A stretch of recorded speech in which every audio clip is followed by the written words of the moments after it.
വീണ്ടും നമസ്കാരം. ജപ്പാനിലെ എൻ്റെ ഇതുവരെയുള്ള ജീവിതത്തിൽ ഈ 2 വർഷക്കാലം മാത്രമാണ് എനിക്കൊരു ജാപ്പനീസ് കമ്പനിയിൽ ജോലി ചെയ്യുവാൻ അവസരമുണ്ടായത്. അങ്ങനെ ഇബ്രാക്കിയിലെ ഈ ജാപ്പനീസ് കമ്പനിയിൽ ഞാൻ ജോലി ചെയ്യുമ്പോൾ എൻ്റെ സഹപ്രവർത്തകർ ഫിലിപ്പീനോ ആളുകൾ, അതും യൂണിഫിക്കേഷൻ മൂവ്മെൻറ്റിലെ തന്നെ അംഗങ്ങളായിട്ടുള്ള ധാരാളം ഫിലിപ്പീനോ ആളുകളുണ്ടായിരുന്നു. അതുപോലെ മെക്സിക്കോയിൽ നിന്നും ഒക്കെയുള്ള ആളുകൾ, സൗത്ത് അമേരിക്കൻ ആളുകൾ. കൂടാതെ എനിക്ക് അവിടെ വെച്ച് ഒരു മലയാളി മാത്രമാണ് എനിക്കവിടെ പരിചയപ്പെടുവാൻ കഴിഞ്ഞത്. തൃശ്ശൂരുകാരൻ ഒരു സുഹൃത്തിനെ അങ്ങനെ അവിടെ വെച്ച് കിട്ടി. അങ്ങനെ ഇബ്രാക്കിയിലെ ഈ ജാപ്പനീസ് കമ്പനിയിൽ ജോലി ചെയ്യുന്ന സമയത്ത് തുടക്കത്തിൽ ഞാൻ ഫിലിപ്പീൻസുകാർ ആയിട്ടുള്ള യൂണിഫിക്കേഷൻ മൂവ്മെൻറ്റിലെ അംഗങ്ങളുടെ കൂട്ടത്തിൽ അവരുടെ സ്റ്റാഫ് ക്വാർട്ടേഴ്സിൽ അവരോടൊപ്പം താമസിച്ചുകൊണ്ടാണ് ജോലിക്ക് പോയിക്കൊണ്ടിരുന്നത്. അങ്ങനെ ഇവിടുത്തെ ജോലി കാര്യങ്ങളൊക്കെ ഏതാണ്ട് ഒരു പരിശീലനമായ സമയത്ത് ഞാൻ സപ്പോറോയിൽ നിന്നും എൻ്റെ ഭാര്യയെയും മക്കളെയും, അന്ന് എനിക്ക് 2 കുട്ടികളാണുള്ളത്, അവർ 2 പേരെയും ഭാര്യയെയും ഞാൻ ജോലി സ്ഥലത്തേക്ക് കൂട്ടിക്കൊണ്ടുവരുന്നു. അങ്ങനെ ഞങ്ങളവിടെ തനതായിട്ട് ഒരു ചെറിയ വീട് വാടകയ്ക്കെടുത്ത് അവിടെ താമസിച്ചുകൊണ്ടാണ് പിന്നീടുള്ള എൻ്റെ ഇബ്രാക്കിയിലെ ജീവിതം. അവിടെ അടുത്ത് തന്നെ സുച്ചൂര എന്ന് പറയുന്ന ഒരു നഗരത്തിൽ യൂണിഫിക്കേഷൻ മൂവ്മെൻറ്റിൻ്റെ ആസ്ഥാനം അവിടെ ഉണ്ടായിരുന്നു. അതുകൊണ്ട് ഞായറാഴ്ച ദിവസങ്ങളിൽ അവിടെയുള്ള സൺഡേ സർവീസിലും ഒക്കെ പങ്കെടുക്കുകയും അങ്ങനെ പ്രസ്ഥാനത്തിൻ്റെ പ്രവർത്തനങ്ങളുമായിട്ട് സജീവമായിട്ട് മുന്നോട്ട് പോവുകയും ചെയ്യുന്ന സമയം കൂടിയായിരുന്നു. അതുപോലെ ഈ ഫിലിപ്പീനോ അംഗങ്ങൾ, അവർക്ക് ഇടയ്ക്കിടയ്ക്ക് അവരുടേതായ യൂണിഫിക്കേഷൻ മൂവ്മെൻറ്റിൻ്റെ കൂട്ടായ്മകളും സെമിനാറുകളും ഒക്കെ ഉണ്ട്. അപ്പോൾ അത്തരം പരിപാടികളിലും അവരെന്നെ ക്ഷണിക്കുമ്പോൾ ഞങ്ങൾ കുടുംബസമേതം അതിലും പങ്കെടുക്കുകയും അങ്ങനെ ആ ഫിലിപ്പീനോ അംഗങ്ങളുമായിട്ട് ഒരു നല്ല ബന്ധം സ്ഥാപിക്കുവാൻ ആ സമയത്ത് കഴിഞ്ഞു. ഞാൻ ഡൽഹിയിലെ യൂണിഫിക്കേഷൻ മൂവ്മെൻറ്റിൻ്റെ മുഴുവൻ സമയ പ്രവർത്തകനായിരിക്കുന്ന സമയത്ത് ഒരു സൗത്ത് ഏഷ്യ ലീഡേഴ്സ് കോൺഫറൻസിൽ പങ്കെടുക്കുന്നതിന് വേണ്ടി ഞാൻ ഫിലിപ്പീൻസ് സന്ദർശിക്കുകയും അന്ന് മനിലയിൽ ഉള്ള ക്യുസോൺ സിറ്റിയിൽ, അവിടെയാണ് അന്ന് യൂണിഫിക്കേഷൻ മൂവ്മെൻറ്റിൻ്റെ ആസ്ഥാനം ഉണ്ടായിരുന്നത്. അവിടെ താമസിച്ച് അവിടെ പരിശീലന പരിപാടിയിൽ പങ്കെടുത്ത കാര്യമെല്ലാം ഈ ഫിലിപ്പീനോ സുഹൃത്തുക്കളോട് വിവരിച്ചപ്പോൾ അവർക്ക് അത് വലിയ ആശ്ചര്യമായിട്ട് തോന്നുകയും അവരുടെ പല ഫിലിപ്പീൻസിലെ നേതാക്കൾ എൻ്റെ അടുത്ത സുഹൃത്തുക്കൾ ആണ് എന്ന് അവരറിഞ്ഞപ്പോൾ അവർക്ക് എന്നോട് വലിയ ഒരു സ്നേഹവും അന്ന് തോന്നുകയുണ്ടായി. ഫിലിപ്പീൻസിൽ ഈ പ്രസ്ഥാനം വളരെയേറെ അവിടെ ശക്തമായി അവിടെ പ്രവർത്തിക്കുന്ന ഒരു സമയം കൂടിയായിരുന്നു. ഫിലിപ്പീൻസ് യൂണിഫിക്കേഷൻ മൂവ്മെൻറ്റിനെ സംബന്ധിച്ച് വളരെ ഒരു വളക്കൂറുള്ള മണ്ണായിരുന്നു യൂണിഫിക്കേഷൻ മൂവ്മെൻറ്റിൻ്റെ പ്രവർത്തനങ്ങൾ. കാരണം അവിടെ അമേരിക്കൻ ഒരു സ്വാധീനം കൂടുതൽ ഉള്ള സ്ഥലവും ക്രിസ്ത്യൻ ബാക്ക്ഗ്രൗണ്ടും അങ്ങനെയുള്ള, മാത്രമല്ല അവരുടെ ഫിലിപ്പീനോ ആളുകളുടെ ആ ഒരു കാഴ്ചപ്പാടിനും കൾച്ചറിനും ഒക്കെ ചേർന്ന വിധത്തിൽ ഉള്ള ഒരു സമീപനം കൂടിയായിരുന്നു യൂണിഫിക്കേഷൻ മൂവ്മെൻറ്റ് അവിടെ അന്ന് അവരുടെ ഇടയിൽ അനുവർത്തിച്ചിരുന്നത്. അങ്ങനെ യൂണിഫിക്കേഷൻ മൂവ്മെൻറ്റിന് ഫിലിപ്പീൻസിൽ വളരെ ശക്തമായൊരു അടിത്തറ അക്കാലത്തുണ്ടായിരുന്നു. അങ്ങനെ ഫിലിപ്പീൻസിൽ നിന്നുള്ള ധാരാളം ആളുകൾ മെമ്പർമാരുടെ കൂട്ടത്തിൽ ഇബ്രാക്കിയിൽ ജീവിക്കുമ്പോൾ ഞാൻ ഓർക്കുന്നു, അന്ന് ഉണ്ടായ ഒരു മറക്കാനാവാത്ത ഒരു സംഭവം എന്ന് പറയുന്നത്, ഒരു മലയാളി യുവാവ് അവിടെ ഒരു അപകടത്തിൽപ്പെട്ട് ആശുപത്രിയിൽ, സുച്ചൂരയ്ക്ക് അടുത്ത് തന്നെ ഉള്ള സുക്കുബ എന്ന് പറയുന്ന അവിടെ ഒരു വലിയ മെഡിക്കൽ യൂണിവേഴ്സിറ്റി ഉണ്ട്, അതിനോടനുബന്ധിച്ചുള്ള മെഡിക്കൽ കോളേജുണ്ട്. അവിടെ മെഡിക്കൽ കോളേജിൽ അപകടത്തിൽപ്പെട്ട് അബോധാവസ്ഥയിൽ ആശുപത്രിയിൽ അഡ്മിറ്റാകുന്നു.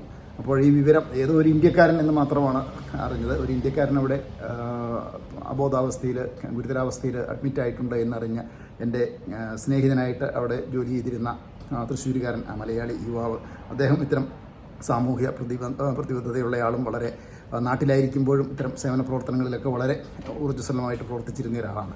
അദ്ദേഹം ഒന്ന് ഓടിപ്പോയി ഈ കാര്യമെല്ലാം അന്വേഷിച്ച് ആശുപത്രിയിലെത്തി വിവരങ്ങളെല്ലാം തിരക്കിയപ്പോഴാണ് ഇദ്ദേഹത്തിൻ്റെ ജോലി സ്ഥലത്ത് നിന്നും അദ്ദേഹത്തിൻ്റെ രേഖകൾ കിട്ടിയപ്പോൾ ഇദ്ദേഹം മലയാളിയാണ് എന്നറിയുന്നത്.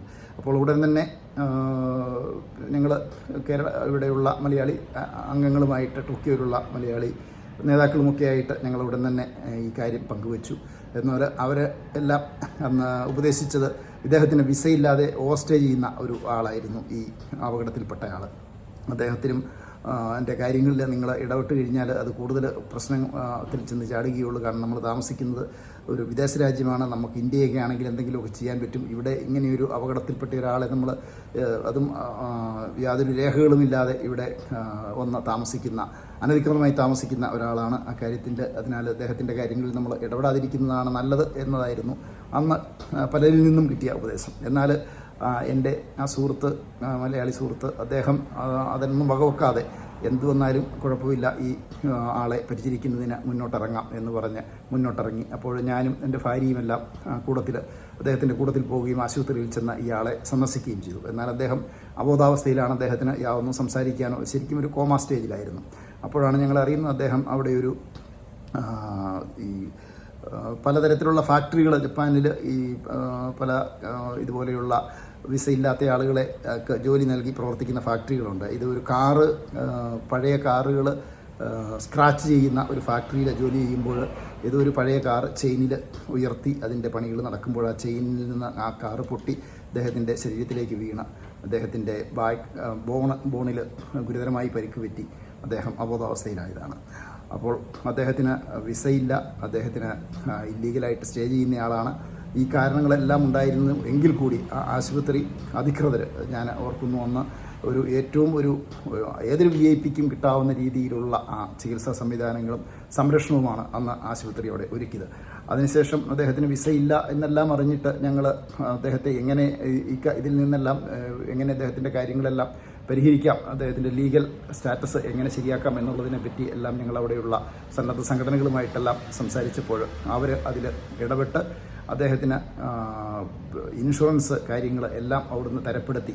ആശുപത്രിയിൽ എത്ര കാലം അദ്ദേഹത്തിന് അവിടെ ചികിത്സ വേണമോ അത്രയും കാലം അദ്ദേഹത്തെ ചികിത്സിക്കുവാൻ ആശുപത്രി അധികൃതർ തയ്യാറായി. ആ സമയത്ത് ഞാൻ ഓർക്കുന്നു, എന്തോ ഒരു പരിപാടിക്കായിട്ട് ടോക്കിയോയിൽ വന്ന മാതൃഭൂമിയുടെ ലേഖകന് അവിടെ ഈ വിവരമറിഞ്ഞ് എത്തുകയും അദ്ദേഹം അന്നത്തെ ഒരു സൺഡേ സപ്ലിമെൻറ്റിൽ ഇതിനെക്കുറിച്ചൊരു വലിയ ലേഖനം തന്നെ, ഒരു ഫുൾ പേജ് കവറേജ് തന്നെ അദ്ദേഹം കൊടുത്തതായിട്ട് ഞാൻ ഓർക്കുന്നു. അന്നത്തെ ആ ദിവസം ഡേറ്റും എൻ്റെ ലേഖനത്തിൻ്റെ പേരും ഒന്നും ഞാൻ ഇപ്പോൾ കൃത്യമായിട്ട് ഓർക്കുന്നില്ല. അന്ന് അദ്ദേഹം എഴുതിയ ലേഖനത്തിൽ അദ്ദേഹം വളരെ ആശ്ചര്യപൂർവ്വം പറഞ്ഞു, ഇന്ത്യയിൽ പോലും ഒരിക്കലും ഇന്ത്യക്ക് വേണ്ടാതെ ഇവിടെ വന്ന് അനധികൃതമായി വന്ന ഒരാളെ ജപ്പാൻ ഗവൺമെൻറ് ഈ വിധത്തിൽ സംരക്ഷിക്കുന്നു എന്നറിഞ്ഞ് അദ്ദേഹം ആ ലേഖനത്തിൽ വളരെ ഹൃദയസ്പർശിയായ രീതിയിൽ ആ സംഭവങ്ങളെല്ലാം ഒന്ന് വിവരിക്കുകയുണ്ടായി. അദ്ദേഹത്തിന് അന്ന് ഇവിടെ ഇൻഷുറൻസ് ഇല്ല.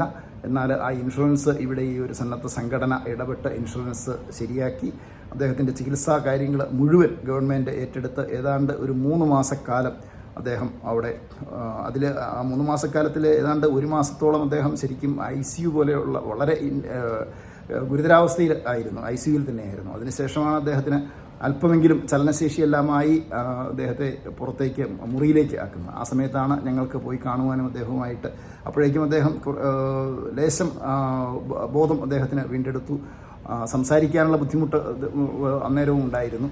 എങ്കിലും അദ്ദേഹത്തിൻ്റെ വീടുമായിട്ട് ഞങ്ങളന്ന് ബന്ധപ്പെട്ടു. അദ്ദേഹം തിരുവനന്തപുരത്ത് ഒരു മുക്കുവ കുടുംബത്തിലെ അംഗമാണ്. മൈക്കിൾ ഏലിയാസ് എന്നാണ് അദ്ദേഹത്തിൻ്റെ പേര്.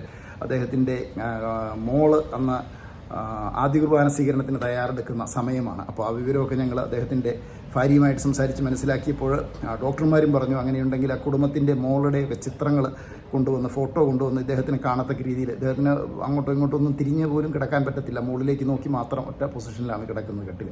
അപ്പോൾ അദ്ദേഹത്തിന് കാണാവുന്ന രീതിയിൽ ആ കുടുംബാംഗങ്ങളുടെ മക്കളുടെയൊക്കെ ഫോട്ടോ ചിത്രങ്ങൾ ഇവിടെ പതിച്ചു വെച്ച് കഴിഞ്ഞാൽ അദ്ദേഹത്തിന് പതിയെ അദ്ദേഹത്തിൻ്റെ ഓർമ്മയും കാര്യങ്ങളൊക്കെ വീണ്ടെടുക്കാൻ പറ്റും. അങ്ങനെ ഞങ്ങൾ ആ കുട്ടിയുടെ ആദ്യ കുർബാന കൈക്കൊള്ളപ്പാടിന് തയ്യാറാകുന്ന ആ കുട്ടിയുടെ ഫോട്ടോ കൊണ്ടുവന്ന് അദ്ദേഹത്തിന് കാണാവുന്ന രീതിയിൽ അവിടെ പതിച്ചു വെക്കുകയും അദ്ദേഹത്തിനോട് ഞങ്ങൾ പറഞ്ഞു, ഈ കുട്ടി ഇങ്ങനെ ആദ്യ കുർബാന തയ്യാറെടുക്കുകയാണ്. ഇതെല്ലാം അദ്ദേഹത്തിനോട് പറയുമ്പോൾ അദ്ദേഹത്തിൻ്റെ കണ്ണിൽ നിന്ന് ധാരധാരയായി കണ്ണീര് വരുന്നതും അതൊരു ഒരു നല്ല സൈനായിട്ട് ഡോക്ടർമാർ പറഞ്ഞ് അദ്ദേഹത്തിന് തീർച്ചയായിട്ടും റിക്കവർ ഉണ്ടാവും. അങ്ങനെ അവർ വളരെ കാര്യപൂർവ്വം അദ്ദേഹത്തെ ശുശ്രൂഷിച്ച് ഏതാണ്ട് ഒരു 2 മാസം കഴിഞ്ഞപ്പോഴേക്കും അദ്ദേഹത്തെ വീൽ ചെയറിലേക്ക് ആക്കാവുന്ന ഒരവസ്ഥയിലാക്കി. ആ അവസ്ഥയിലേക്ക് വന്നപ്പോൾ ഞാൻ ഓർക്കുന്നു, അന്ന് ടോക്കിയോയിൽ നിന്നും ഇൻഫോസിസിൻ്റെ മാനേജറായിട്ട് അന്നൊരു മലയാളി ഉണ്ടായിരുന്നു, ഒരു ജോർജ് എന്ന് പേരുള്ള ഒരു മലയാളി. അദ്ദേഹം പല പ്രാവശ്യം അവിടെ വരികയും അതും ഒരു യോഗി തുല്യനായിട്ട് അന്ന് ടോക്കിയോയിൽ ജീവിച്ചിരുന്ന ഒരു ജോസി എന്ന് പറയുന്ന അദ്ദേഹത്തോടൊപ്പം വന്ന് അവരാണ് ഏറ്റവും കൂടുതൽ ഈ ഇദ്ദേഹത്തെ ശുശ്രൂഷിക്കുവാനായിട്ട് പുറത്തു നിന്ന് ടോക്കിയോയിൽ നിന്ന് അത് എത്തിക്കൊണ്ടിരുന്നത്. അന്ന് ഞാനും ജോയിസിനും എൻ്റെ ഭാര്യയും ഈ ടോക്കിയോയിൽ നിന്ന് വരുന്ന ഈ മലയാളി സുഹൃത്തുക്കളുമെല്ലാം കൂടെ അദ്ദേഹത്തെ സന്ദർശിച്ച് അദ്ദേഹത്തിൻ്റെ കാര്യങ്ങൾ വളരെ ഏറെ നോക്കി ശുശ്രൂഷിച്ച് പോന്നിരുന്നു. അങ്ങനെ ഒരു 2 മാസം കഴിഞ്ഞു അദ്ദേഹം വീൽ ചെയറിൽ നിന്ന് അദ്ദേഹത്തിന് ഇന്ത്യയിലേക്ക് അദ്ദേഹത്തെ ഒരു ഫ്ലൈറ്റിൽ കൊണ്ടുപോകാം എന്നുള്ള ഒരു അവസ്ഥയാകുന്നത് വരെയും അന്ന് ഇവിടെ ജപ്പാനിലെ ഗവൺമെൻറ് അദ്ദേഹത്തെ ശുശ്രൂഷിച്ചു. അതിനുശേഷം അദ്ദേഹത്തെ ഒരു ഫ്ലൈറ്റിൽ ഇവിടെ നിന്നും ഇന്ത്യയിലേക്ക് കൊണ്ടുപോകുന്നതിന് മുമ്പ് തന്നെ കൊച്ചിയിലെ ഏത് ഹോസ്പിറ്റലിലേക്കാണ് അദ്ദേഹത്തെ ട്രാൻസ്ഫർ ചെയ്യുന്നത് എന്നുള്ള വിവരമെല്ലാം ഇവിടെ ഡോക്ടേഴ്സ് തിരക്കി ആ ഹോസ്പിറ്റലിലെ ഡോക്ടർമാരുമായിട്ട് ഇവർ അത്യാവശ്യം കമ്മ്യൂണിക്കേഷൻ എല്ലാം ചെയ്ത് ഇദ്ദേഹത്തിൻ്റെ ആരോഗ്യസ്ഥിതികളും കാര്യങ്ങളുമെല്ലാം അവരെ ബോധ്യപ്പെടുത്തി ആ പോകുന്ന സമയത്ത് ഒരു ഡോക്ടറും 2 നേഴ്സുമാരും ഇദ്ദേഹത്തിൻ്റെ കൂടത്തിൽ വിമാനത്തിൽ ഈ കൊച്ചി വരെയും പോയി ആ ഹോസ്പിറ്റലിൽ ഇദ്ദേഹത്തെ ഹാൻഡ് ഓവർ ചെയ്ത ആ ഒരു സംഭവം അത് ഞങ്ങളെ സംബന്ധിച്ച്, ഇവിടെയുള്ള മലയാളികളെ സംബന്ധിച്ച്, ഇന്ത്യക്കാരെ എല്ലാം സംബന്ധിച്ച് വളരെ അതിശയകരമായിട്ട് ഞങ്ങൾക്ക് തോന്നിയ ഒരു സംഭവമാണ്. അങ്ങനെ ആ ഒരു സംഭവം എനിക്ക് ഇബരാക്കിയിൽ ഞാൻ ജോലി ചെയ്യുന്ന സമയത്ത് എനിക്ക് ഉണ്ടായി. അങ്ങനെ നേരിട്ട് ഈ ജപ്പാൻ ഗവൺമെൻറ്, ജപ്പാൻ രാജ്യം ഒരു മനുഷ്യ ജീവന് നൽകുന്ന വില എത്രമാത്രമാണ്, അതും യാതൊരു ലീഗാലിറ്റിയും ഇല്ലാതെ ഇവിടെ ഓവർസ്റ്റേ ചെയ്ത്, ഇവിടെ വിസ ഇല്ലാതെ ഓവർസ്റ്റേ ചെയ്ത് ജീവിച്ച ഒരു ഇന്ത്യൻ യുവാവിന് നൽകിയ ആ സേവനം അത് കണ്ട് ശരിക്കും ഞങ്ങൾക്ക് ഗവൺമെൻറ്റിനോടുള്ള മതിപ്പ്, ഇവരുടെ ആതുര സേവന രംഗത്തെ പ്രവർത്തനങ്ങളോടുള്ള മതിപ്പ് വളരെയേറെ വർദ്ധിച്ച ഒരു സംഭവമായിരുന്നു. അങ്ങനെ അതിനുശേഷം മൈക്കിൾ എലിയാസ് എന്ന് പറയുന്ന ഈ യുവാവ് അവിടെ കൊച്ചിയിലെ ആശുപത്രിയിൽ കുറേ കാലം കൂടി ഉണ്ടായിരുന്നു. അതിനുശേഷം അദ്ദേഹത്തിൻ്റെ വീട്ടിലേക്ക് പോയി. വീൽ ചെയറിൽ തന്നെയായിരുന്നു പിന്നീട് അദ്ദേഹത്തിൻ്റെ തുടർന്നുള്ള ജീവിതം.